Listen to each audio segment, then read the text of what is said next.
اے پیغمبر صلی اللہ علیہ وآلہ وسلم، ہم تمہارا آسمان کی طرف منہ اٹھانا دیکھ رہے ہیں،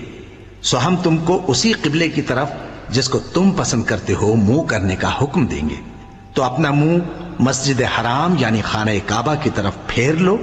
اور تم لوگ جہاں ہوا کرو نماز پڑھنے کے وقت اسی مسجد کی طرف منہ کر لیا کرو۔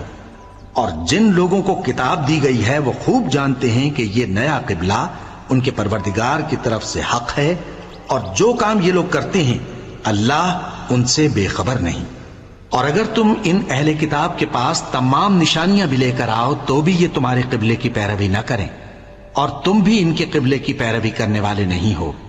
اور ان میں سے بھی بعض کے قبلے کے پیرو نہیں۔